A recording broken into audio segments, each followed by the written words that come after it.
Uz neograničeni 5G internet ti povezuješ A1.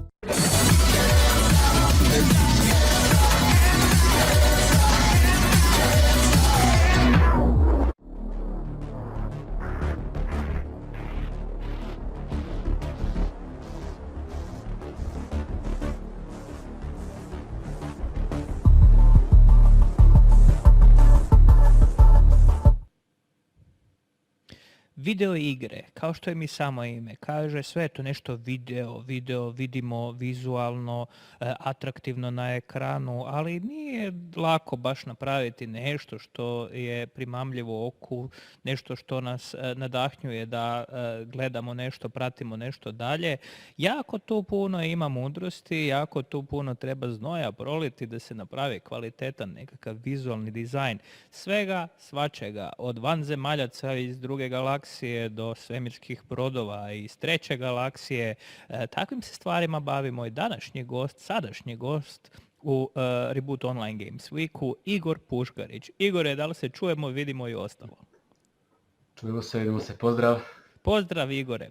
Igore, ti si 3D artist, već si dosta, imaš kilometraže, 3D kilometraže u nogama, to jest u ruci. Reci nam zapravo čime se baviš, koji su tvoji key projekti i što zapravo tražiš u svome zanimanju? Pa bavim se ovim negdje 12 godina prilike i ja funkcioniram zapravo kao outsourcing studio. I sad tu ulazi svašta, i modeliranje, i koncept, i animacija, međutim ja to nekako spojim sve u jedno, ovisno šta klijent treba, pa volim onako znati cijeli skop svega što se traži i onda ja tu isporučim šta je potrebno, ovisno ako leži unutar nekih mojih stilova i mogućnosti. I ne znam, baš nemam neke glavne projekte jer imam dosta, pa ne znam ni koji bi izdvojio zapravo. Ali eto, najviše volim sci-fi kao temu i neki biomehanički dizajn, pa sad nešto sjedne u to, nešto ne, ovisi. Biomechanical. Koji su tvoji uzori, ko je utjecao u tom smjeru osim Geigera da se baviš ovim poslom i kako si zapravo krenuo u njega? Pa slabo sam imao neke ljudske uzore jer u vrijeme kad je to mene krenulo zanimati, to je bio Nintendo 64 i nije baš bilo nekih kao istančanih ti nekih ljudi. Mene jednostavno zanimala ta umjetnost i samo sam krenio po tome i onda je kasnije dolazilo i sa stanjem interneta koji je bio nepostojeć, pa kak je postao postojeć, onda je to malo se otvorilo floodgate i onda sam sam krenio dalje. Kužim. Evo, pokrenut ćemo tvoj show reel da vide ljudi čime se baviš, pa prilično je to na jednom visokoj razini. Koliko treba da čovjeku edukacije da dođe do ove razine na kojoj si ti sada? Ovdje gledamo sad ovo. Pa, teško je to pitanje jer ja sam imao ideju, znači odmah u glavi, meni je samo pitanje bilo učenja alata. Jer kad imaš ideju onda je sve ostalo izvodba i ima tu učenja možda par godina dok ne pohvataš koncepte šta je s čim vezano i za koju svrhu kakav rad ide. Nije isto hoćeš raditi nešto za igru, za film i tako dalje. Ali dobro, to se uči iskustvom. Ne znam, možda godinu, dvije, ali sad s internetom možeš jednostavno izabrati nekakve, kako bi rekao, kategorije koje te zanimaju i sam usvojiš taj dio i onda širiš kao granaš dalje šta ti treba. Tak bar ja. Dobro, pa je fair. Koji je tvoj weapon, kojem programu radiš? Bio je 3D Max dug niz godina, sad je Blender zadnjih par godina, nakon što je postao dovoljno dobar da prijeđem. Da. Jednostavno sad je ok, sasvim. Sad nemam više zamjerki na njega. I Photoshop i ZBrush. To su mi tri glavni trojac. Daj mi reći, ok, alati su jedno, ali zapravo mašta ilustratora i animatora je jedna potpuno drugčija dimenzija, drugčija kategorija koja je potrebna. Recimo pa dobiješ narudžbu za svemirski brod, od čega početi? Da li postoji neki dio od kojeg počneš ili tražiš neku vizuru? Kako to ide kod tebe? To ja znači tražim, kako bi ja znao što trebam napraviti, idealno je da dobijem kako, znači nekakav njegov ciljanu atmosferu koju on mora projicirati na igrača. I onda ja po tome znam da li će on biti, ne znam, bodljikav, biološki, da li će biti više kao trenutno human industrial ili steampunk. Isto tako treba znati neke osnovne crte o projektu i kad imam tako te dovoljne podatke, onda ja otprilike znam kako će to složiti. Kod Praxis Games, ovo što sam radio, flote brodova za svaku rasu, oni su mi doslovno dali bio svake rase, uključujući njihov karakter i nekakve generalne motive koje bi htjeli vidjeti na tim brodovima, jer igra je strategije pa da se odmah po silueti prepozna čiji je brod. I to je dosta lakše, ali ako se pretjera o tome onda mi ograničava maštu, ali nije niko pretjerao. Da, vidim, to si ti, znači sam nakon što si dobio nekakve inicijalne podatke o tome, o loru, kako izgleda koja frakcija i tako dalje, ti zapravo sam razvijaš te stvari, da li ti animiraš, modeliraš, sve to tvoj rad, je li tako? Da, ja radim sve, međutim ovisi o projektu i o klijentu kad ću šta raditi. Najdraže mi kad radim ja sve.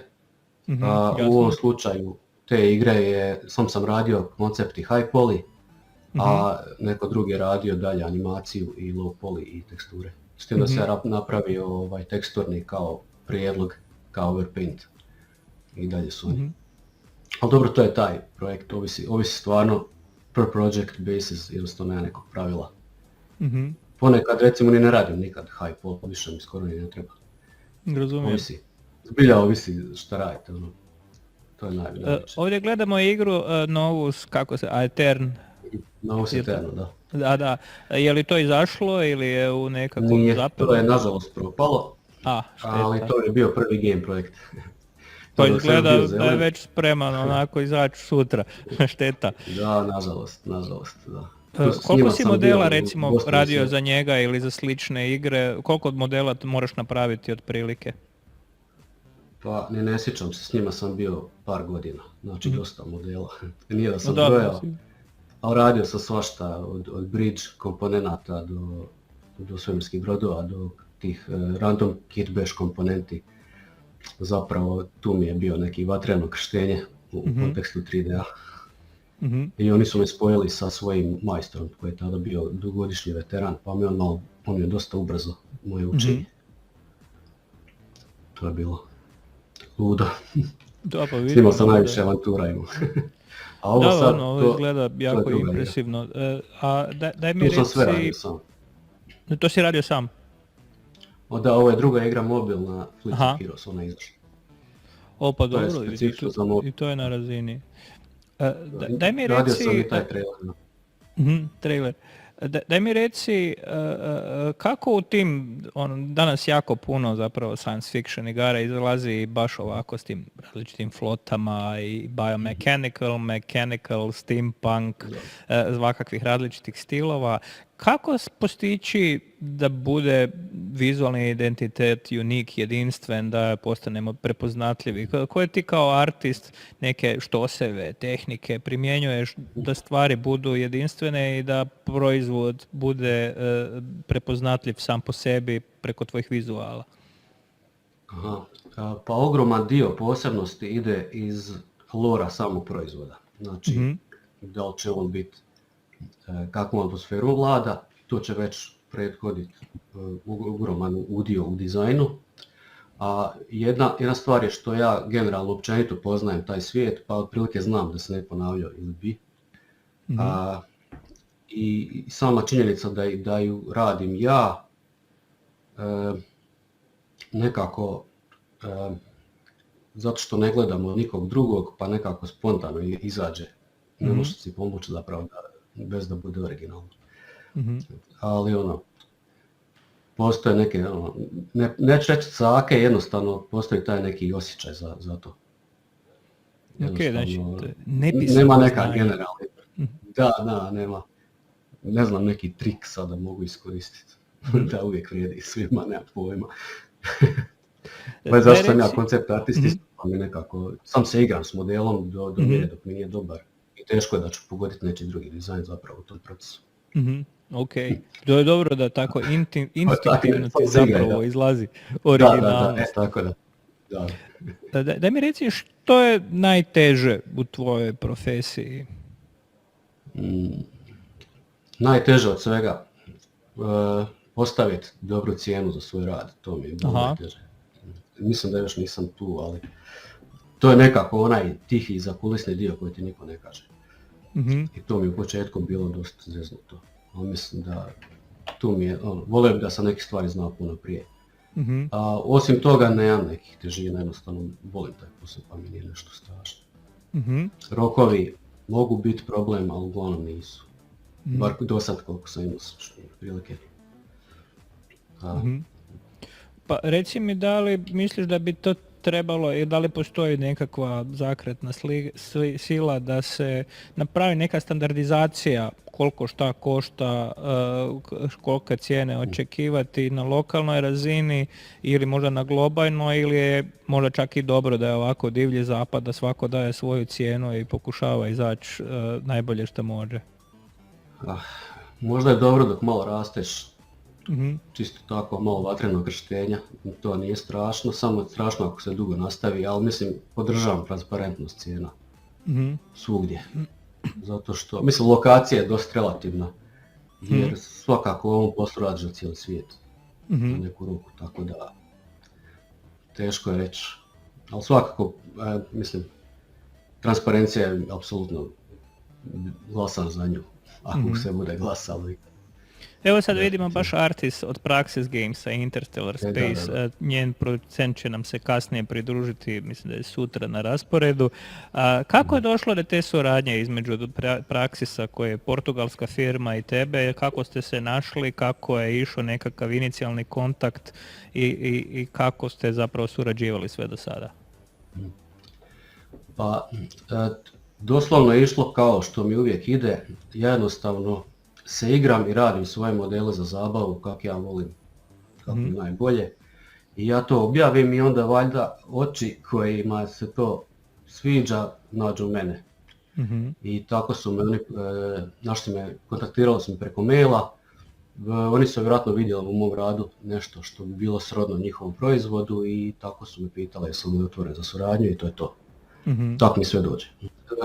U početku je tako, sad ovako nakon zadnjih par godina više na poznanstvo, jer jednostavno kad te ljudi znaju nekako ti se stalno vraćaju ako imaju ponavljajuće projekte ili mini projektiće i tako to.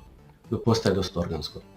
Znači, ti bi možda, ja to često puta kad me pitaju baš artisti, ja nisam artist, ali tu sam u gaming industriji, pa me ljudi pitaju, a kako da ja počnem? Mislim da ima smisla govoriti o tome da treba zapravo brusiti svoj skill, pokazivati svoje radove, pokušavati naći nekakvu svoj vlastiti identitet vizualno ili pokazati da možeš puno stvari na različite načine raditi, komunicirati se online i ljudi će doći, neće trebati čak ni tražiti, nego će ljudi naći tebe. Je li to dobar take? Pa ja mislim da je to najbolji mogući take. U mom slučaju. Možda da nisam ujedno i koncept artist, da nemam ideje, onda bi možda i slao zamolbe. Ali ovako mi nema smisla. Mislim čak da bi bilo štetno da ja tražim klijenta. Jer ja radim neke svoje stvari, pa ne bi volio da me neko traži, da recimo radim ljude, jer mrzim raditi ljude. Dobro, to bi bilo stvarno užasno za mene. Ovako je nekako mi je puno prijateljskija ta spontana atmosfera, to mi je bolje. Daj mi reci, tvoj proces obrazovanja, ok, pričao si da si se imaš onak široki skill. Kako je naše obrazovanje, edukacije, workshopi, fakultetsko obrazovanje za ovaj vid tvoga rada, industrije, ovako crtat svemirske brodove, vanzemaljce? Da li mi imamo nekakvu platformu edukacijsku koja sprema ljude za taj posao i neko ko bi volio recimo raditi tvoj posao, da li postoji nekakav put kojim bi trebao ići, koji je ucrtan već? Nekakav kao služben na principu kao državna edukacija mislim da nema, ali mislim da Najbliže tome je pismo u Novskoj i Makina u Zagrebu, koliko ja znam. Ali dalje ne znam više od toga, ali i predavao sam ZBrush u Makini, isto sam bio tamo jedini. Slabo na tu kreativnu stranu, jako je slabo, ne znam uopće gdje bi. Postoje te umjetničke škole, ali to je nebo i zemlja. I ovo je dosta divlje i gerilsko u odnosu na te neke službene kanale. Bar koliko ja znam, možda postoje čak, ali teško. Dobro. Daj bi reci, znači dobro, trebalo bi možda gurati nekako u smjeru da se neke stvari tu promijene, da ljudi mogu ići i tako, jedno je znati Blender ili 3ds Max, ali drugčije je to razmišljati kao koncept art. Da. To su alati samo, bez ideja su beznačajni.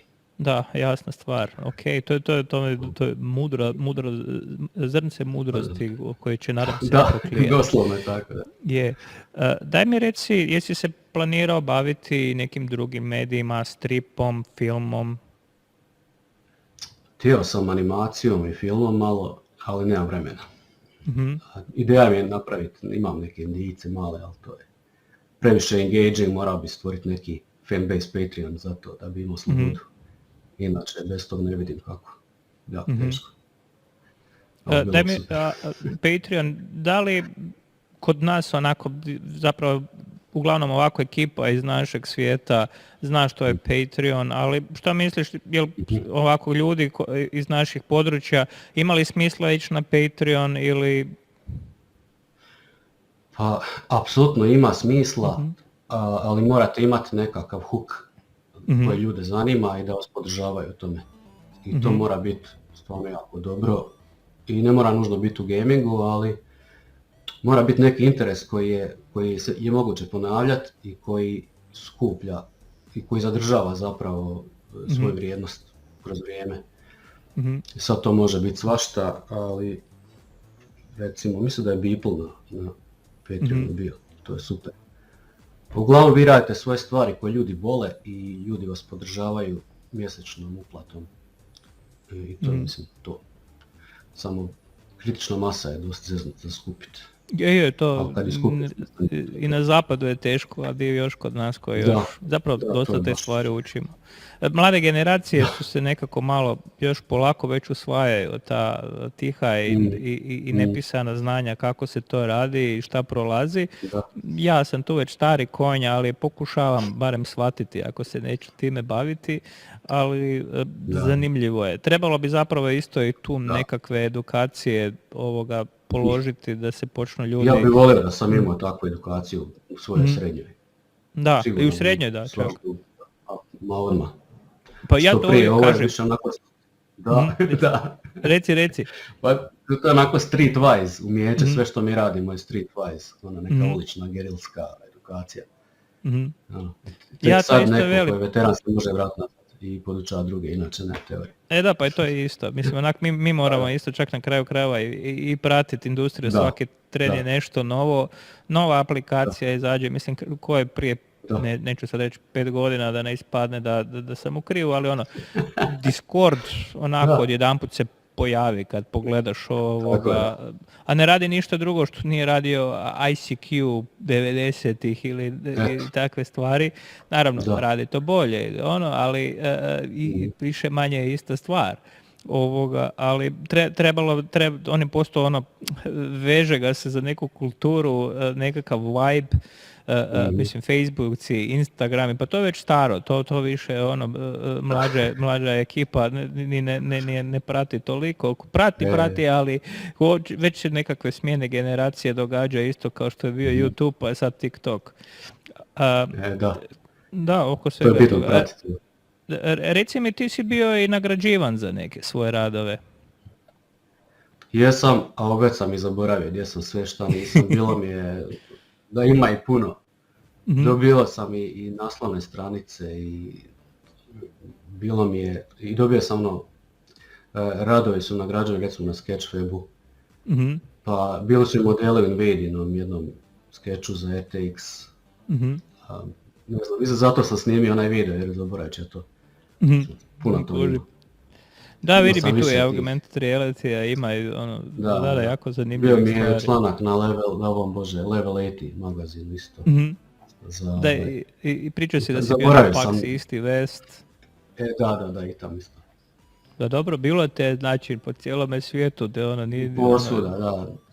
Stvarno Se ne sjećam više svih. Nemam zapisano, zaboravio. Ne, pa sve pet, imaš ti puno priče za podijeliti. Pa dobro, evo... Zato pitanje pomažu. Da, pa nadam se da. Daj mi reci, ok, na neki način smo se već dotakli te teme, ali mislim da će to biti drago ljudima da čuje eksplicitno još jedanput.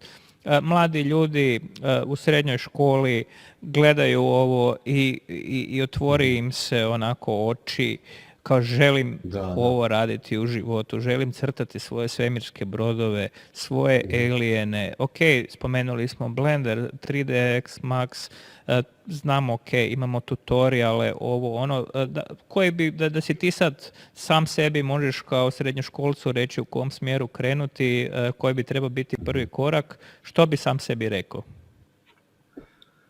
U ovom trenutku znači, apsolutno bi počeo učiti ZBrush, počeo bi učiti Blender i Photoshop i otišao bi na YouTube School of Design, Feng Shui, ja mislim da vodi to obavezno isto. On podučava principe i koncepte za generalno osmišljavanje proizvoda. U koju svrhu, znači nekakav mehanizam kako treba uopće razmišljati kao koncept artist, znači neki stvaratelj ideja. I malo bi vidio koje platforme su popularne i gdje se treba sve izlagati za najbolji učinak. I puno prije bi se počeo baviti marketingom, jer kasnije sam malo vidio važnost toga. I znači te sve stvari, plus šta upadne u tokom vremena, jer kao što smo rekli sve se mijenja, nekako i uvijek bi zadržao otvoren za promjene. Jer nikad ništa ne ostaje isto osobito kod nas u našoj industriji. Jer recimo sve manje polikant bitan i takve stvari. Tako da ništa nije ono u kamenu. Ali bitno je da znaš da ništa nije u kamenu i da lijepo ideš tečno kroz to. Mislim da sam se... Punim jedrima. Ništa, Igor, hvala ti lijepo na ovoga, mislim postoji YouTube, postoje i Makina i pismo u Novskoj, to su ja mislim isto relevantne točke, ja stvarno mislim da je to dobro. Da postoji i da je to nije samo početak nego i dobar put za dalje, za razvitak, ali mislim da isto tako, malo opet sad govorim kao neki stari čovjek, kao učite, čitajte, radite puno, pratite ovo, simo tamo, ali to je zapravo istina, treba ovo je ono skill koji se mora brusiti i ako ga ne počneš brusiti barem malo na ovoga, nećeš nikad do ovoga dogurat, a kad kreneš malo, na kraju radiš svemirske brodove. Samo smjer te vuče. Da. Nećeš imat mira.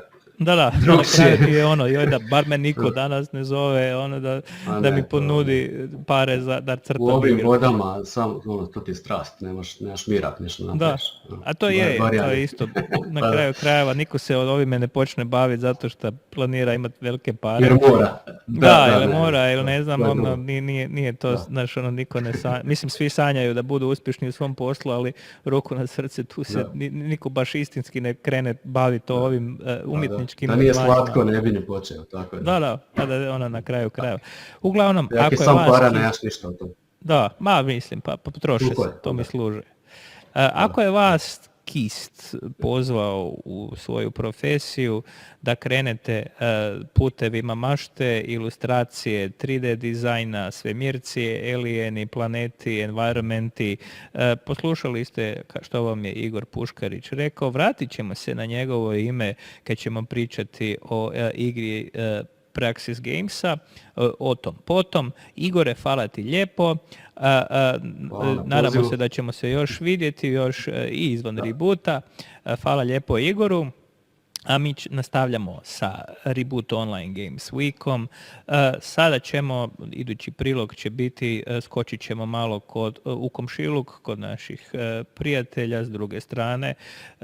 Bit će tu Kristina i raspravljat ćemo o transparentnosti, ljubavi, sreći i miru u gaming industriji. Vidimo se uskoro, nemojte prebaciti na nekakav drugi tab ili nešto, samo što nismo nazad. Bok!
And now, something completely different. We'll do the next chat in English language because I don't know any Portuguese. Luckily for me, my guest is here, very well educated English and in-game development. I'm happy to say hello to Adam Solo of Praxis Games. Hello, Adam. Hi, hello there. How are you? Hello there. Adam, you say you stand behind a game that is called Interstellar Space Genesis. I'm sorry, my English has Quite a not woken up yet. Right. Yes. So Interstellar Space, what is it about, and how does it plan to rule the internet, the gaming media, and the gaming community? Yeah, well, the plan is to rule, but it's the galaxy. And it's a 4X game, so you start from just one planet and you start exploring the stars around you. So imagine in a not very distant future Earth where we have interstellar travel capability, and we know the stars are there, we can see them, not everything yet, but we know some stars are there, and we start exploring. So that's the basic premise of the game. You start exploring, you start discovering new stars, new star systems, new life forms, and other intelligent life, supposedly. So it's that premise of exploring the stars, expanding eventually, and building new colonies, and then you develop your economy, and you start then discovering other intelligent life in the galaxy, and you start interacting with them, and then maybe if things don't go too well, maybe you can be friends, maybe you don't. If not, then war may happen, but it's possible to win peacefully also. We made sure that was one of the ways you could play. You could play peacefully and trade and be friends if possible with your neighbors, and eventually someone reaches a point where it can be determined as the galactic emperor if enough of the other species like you enough, and the game, it's one way to end the game. The other, of course, is to eliminate all the other competition. In a 4X game, it's you explore, you expand, you exploit, and eventually you exterminate. So that's I'm so happy that 4X games are still here. I mean, they've been here since Amiga times, since we had Master of Orion, Galactic Civilizations, exactly. all these games, but they're still here. They still have their audience. I don't think that it's even niche audience. A lot of people are in this kind of games and they like this sophisticated and quite addictive gameplay. There's always that feeling like one more turn. I need to finish this. Something is being constructed. I want to do this later. I'm going to do that. Who knows? Maybe something will happen soon, good, or something bad happens. Then I have to resolve it. It's very, very interesting mechanics that is still very, very present, and that the games in this genre are still being made and with quite a success. We're going now to show some the trailers of your game of Interstellar Space. So please do comment. Tell us what are we looking at and how did it happen in the first place. Yeah.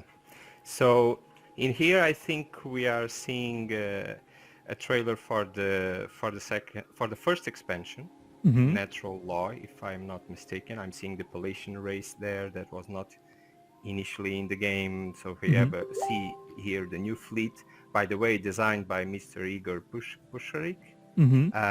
And he's one of our 3D artists. I think he did a great job with the fleets. We're very happy with them. So there are 8 races. So there are 8 different fleets, and I think he did a great job. These are the Syrinx. It's another race. So these like furry little monkeys inside mechs that you can see here. They're like your bullies that are around you, and they want to protect you, but of course they want some compensation for it. So you see here they're on fleet, 2 versions for each class of ship, all of them designed by Mr. Igor Pusharich. This is the ship designer, where you can install all kinds of systems, weapons, armor. We're seeing the combat here, battle stations. This happens in 3D. The combat is 3D, and we have some animation also. So this is one big component, combat. But then there's a lot of a big strategy layer around it. These are all the races that are available. If you buy the first expansion, otherwise it's just 6. 8 if you buy the first expansion, Natural Law. We see some I must say that the production values are so high. Your game is so colorful, full of beautiful animations, and it's really, I'm watching it and I have this urge to play it, to click on it, to see what is going on, what is going to happen. How long did it take to make a game up to this moment? I mean, it is available already on the Steam, as I understand. How long did it take for the production to finish this project? I would say almost around 7 years. 7 years. Early conception and design, and then full production, maybe a bit less, like 4 full years in full production. But there were quite a few years early in conceptual design and design of the game. So yeah, around 7 years to release 1.1, 1.0. This was in 2019. In the meantime, we released 2 expansions. The latest one, the second, just a couple of months ago, called Evolving Empires. So it's almost 3 years now after we released. So as you can see, it's been almost a decade-long project from the early conception stage to where we see it now. Now it's really very, very much being very well received. It's doing reasonably well, as you can see it now. In 1.0 was already quite good. We did our best to make it the most complete and fun possible, and it was well received. But yeah, it took all this time to make it happen. So it's really on the whole decade of production. Okay, you have a lot of very complex DLCs, of course, but it took a while. What was the most difficult part in the most difficult part of development? What was the biggest challenge? Hmm. I would say there are two dimensions there maybe. There's the technical side and then there's the personal side. So technically, there were a lot of challenges, but I won't say that they were unsurmountable or not anything like this. We had enough expertise and we had the luck to work with very good artists, and we were able to find them. We were a small team and are a very small team, but I think we did a good job there. The most difficult part maybe it's the time it takes to do all of these, the hard work that goes a long time behind the scenes without players playing the game, and so there are many names for these, but some call it the valley of despair or some other. It's that stage where you are not there yet. It will take a lot of work still to make things good enough for people to start enjoying it. And you work in a vacuum for a long time, and you're not completely sure if it will work out. So it requires a great degree of courage and really the passion to keep going until you reach the moment where people start playing and you start to get motivated again, and then things start really to happen. So I would say that's probably the hardest part. It's really the large amount of time that you have to really work hard, and you are not seeing things happening yet, and players are not playing your game yet. I'm glad that you mentioned this, because this is something that we are always, a lot of young people are watching Reboot Games online and are wondering, where should we start? How should we proceed in the game development? And it's always an experience. People always say you just can't expect things to happen overnight. I mean, you have been developing this game for the entire decade, and you're completely, I'll be so brave and bold to say that you're a completely different person now that you were when you began with working on this project. But it's still it's still here, and it's finally, it's done, and it's making influence, and it's people are investing their time being entertained in the interstellar space, developing their own tactics. They're developing their own approach to how to finish, how to win the game, and that is, I guess, a rare satisfaction that the game developer finally has when somebody's really finally enjoying this world that has been being built so long and with so much passion. Exactly. It's a lot of, it's very gratifying. It's really one of the best parts is really to see the reception and people enjoying themselves. And of course, not everything is always great. There are issues, but when it really works and starts clicking with people and to see people really enjoying themselves, and you have the feeling, and you are very proud of finally having creating something that people enjoy, and I think that's really the best part. Could you tell me, how did you came in contact with Igor Puškarić? He's been a kind of a star here at Reboot because of his cooperation with you. How did you two meet? How did you bond? How was your development working out, being on the different sides of the continent? How was working with Igor at that field? It's really great to work with Igor, and we were very lucky to find him. Well, it's the internet, so you have to do your best to find the right people, and I think this touches a bit on what you were saying. A bit, how do you start and how do you do these kind of big projects? It's really the people.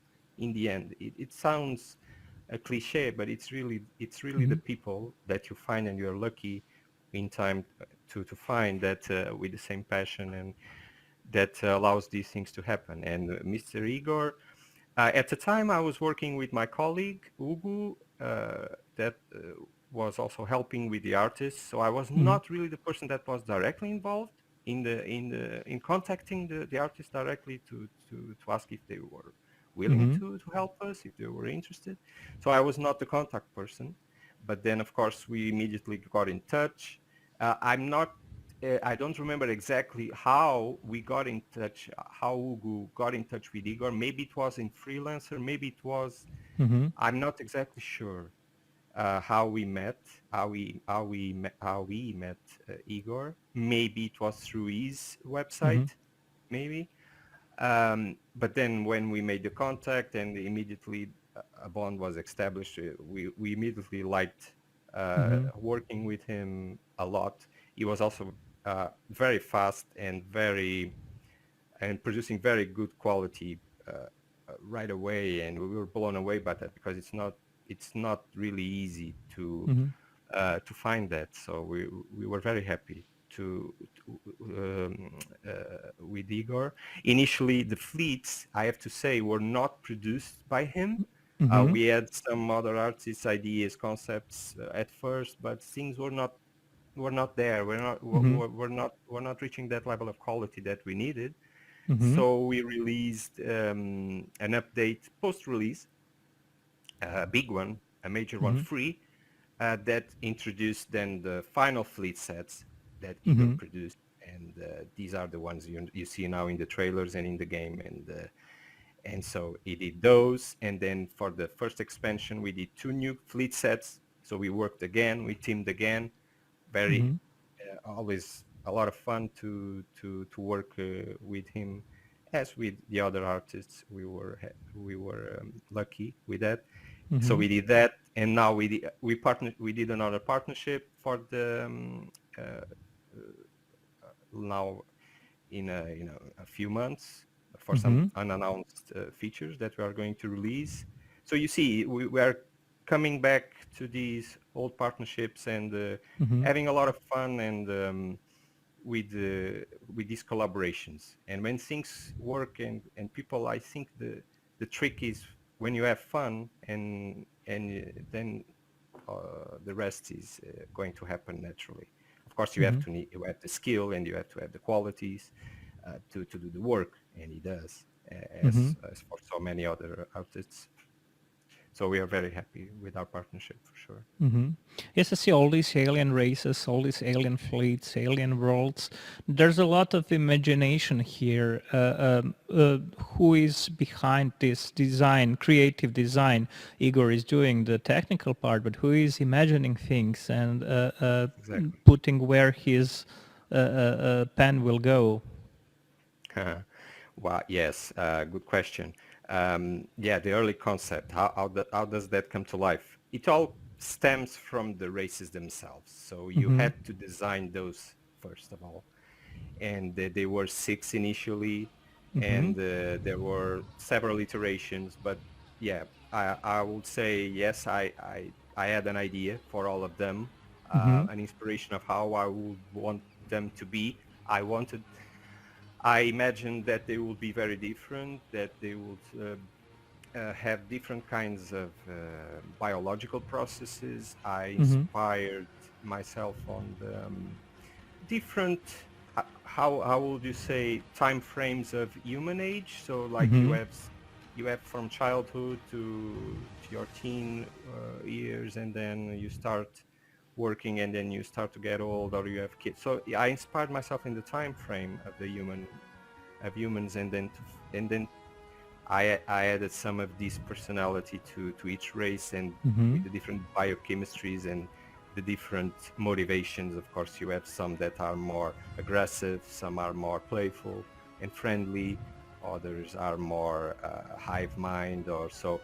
Lots of inspirations, of course, from many other sources, sci-fi tropes like Star Trek or Star Wars, of course, lots of influences there. But those were the main ideas. So when you have those, you ask your artists, first concept artists, to design your races, and then things start from there. So things flow from there, and the 3D concept artists like Mr. Igor can pick up, okay, these guys are like these, they have this form, they have this kind of personality.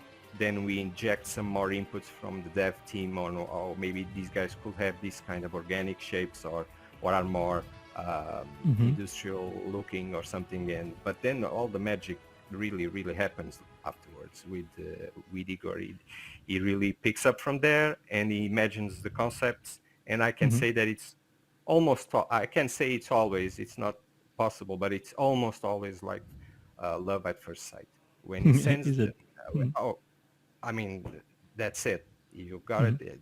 We love it. We just need to refine a bit of this and that.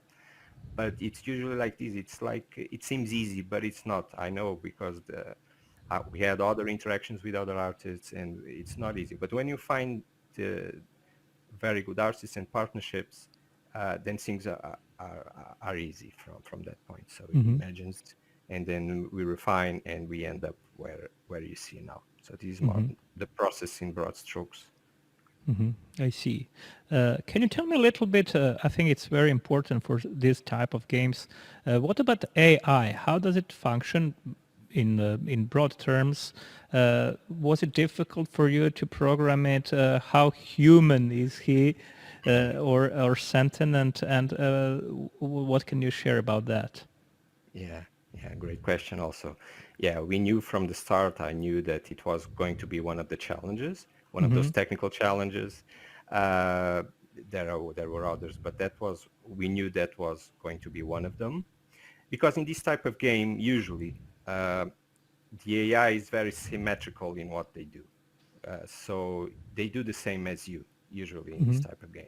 So yeah, you have some expectations on what they have to do. As they say, they can never be as proficient as the human player playing, but they can with a bit of help sometimes reach and give you some very good surprises. So how does this happen? You have to have some. I won't say an AI background is really required. I was fortunate to have one, but I would not say it's really required. I have a master's degree in computer science, and I think that will be plenty if you wish to do some AI. You don't really need to implement some fancy neural network or fuzzy logic stuff. I mean, if you can, great, to learn how the player plays and then to apply that knowledge into your network. I mean, that's all great, but usually you can get through with okay, you have some. I follow an architectural goal-driven architecture, so the AI has some goals and then it has some rules and constraints and feedback it gets from the game and makes decisions. So it mimics a bit the human decision process in that regard, the AI architecture. But it was not really required, in my opinion. You can program some AI with some basic algorithms that in the end, it's the decision-making process that counts. So if you want to do some normal programming for the AI to do the decisions, it will work well enough.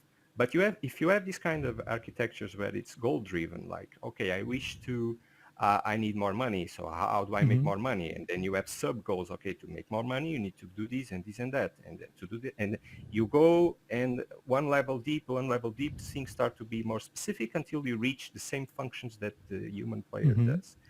And then, okay, so you sell a ship if you don't have enough money, or you colonize a world if you want to expand, or in the end, it all connects with the same code. So this is the basic principle of the AI. It's still one of the most complex systems in the game, I would say. It's tricky to get right. It can't be too good. It's one thing that it's paradoxical in this type of games is that the AI, usually you think you want it to be as good as the player or you wish it could, but at the same time, the player doesn't really want that. The player really wants to win. So Yeah. not that maybe you can do it as good as the player, but I'm just saying it doesn't need to be. It doesn't need to be as good as the player. It just needs to seem like it's good enough. That said, in our game, the AI uses the same rules as the player. There are other philosophies where you can construct things and around and create experience in a more creative way. No, in our game, they really do the stuff that the human player does. They may receive some bonuses if the player wishes. It's transparent. If you don't, then you don't give them bonuses. But if you wish, they will be more competitive if you do. So I would say this is in a nutshell how AI worked in the game. And it took some time. It took several months to make the core system. And it got iterated and improved over time.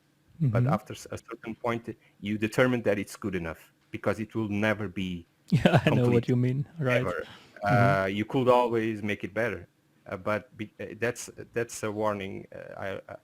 I leave to people. It's probably not gonna be required.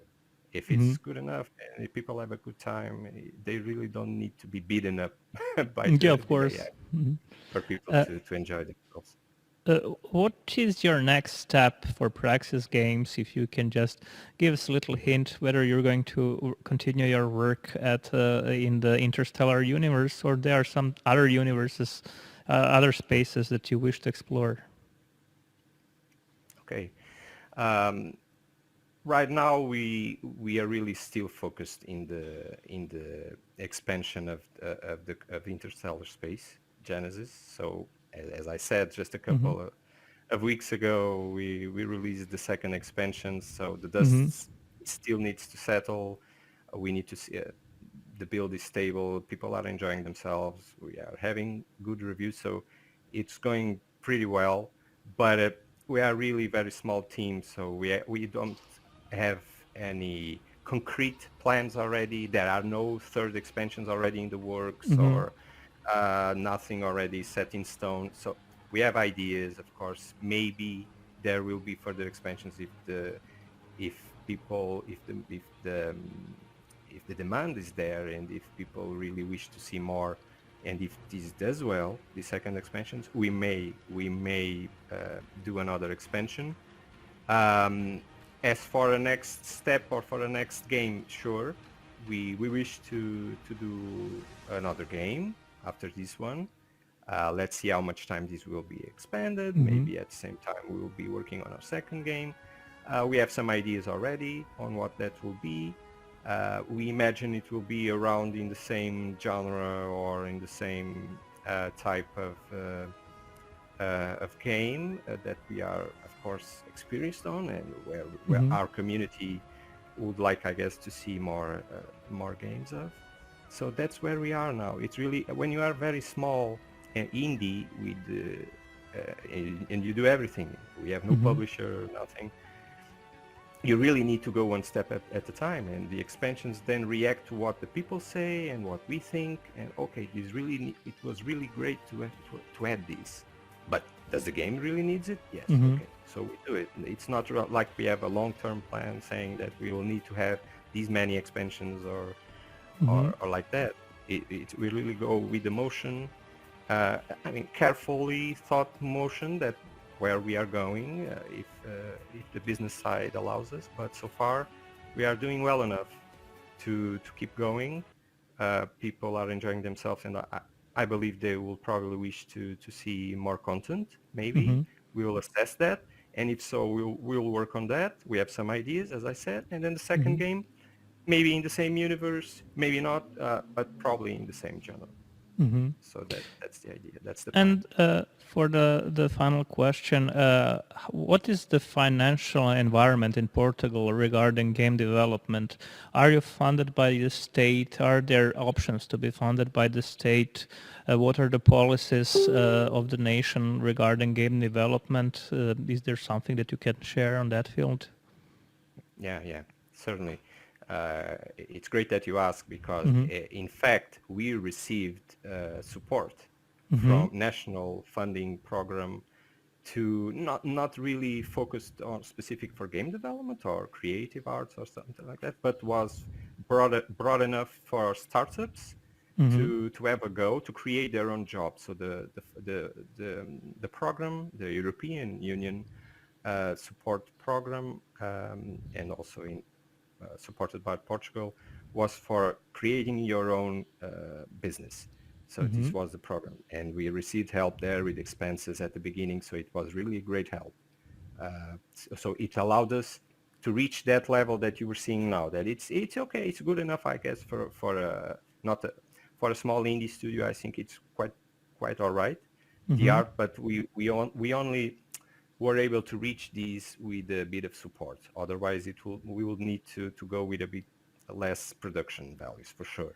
So it helped with that, and I'm very helpful, and I'm very grateful for that support we got. So yeah, there is some opportunity in Portugal, and I believe in many other countries that belong to European Union. that have access to these development support financial programs to create your own business, and it helped. It helped with the expenses and to elevate the production values, and then your hope to keep in business and to proceed, which was the case. I can say it was a success in that regard because it allowed us to lift off and to continue, and here we are. The company is healthy enough to keep going as long as people are interested and there are sales. We will keep going. So it really functioned in that regard. I'm glad to hear that. Thank you. This was Adam Solo. Adam, I hope you will come to, if not this year, maybe next year or the year after or whenever. There is a great business conference organized by the Reboot in Dubrovnik in Croatia, Reboot Development. There's a lot of people coming there, and we would really like to see you as well, and Interstellar Space Genesis, or the DLCs that you have mentioned, or the games that you are certainly to make in the near future. You're wholeheartedly invited to come to Dubrovnik and thank you. and enjoy a little bit. And thank you in the name of all Croatian game developers that for your cooperation with Igor. I'm happy that you're happy with him and that together you're making such a wonderful and interesting space. Thank you, Adam. Thanks. This was Adam Solo from Praxis Games. We continue with Reboot Online Games Week, powered by Raw Fury, the beautiful publisher with a very frightening name. We'll see now something very culinary expertise and something that will certainly come to your attention, dear viewers. Bye once again to Adam, and let's move on. You've got any cotton wool handy?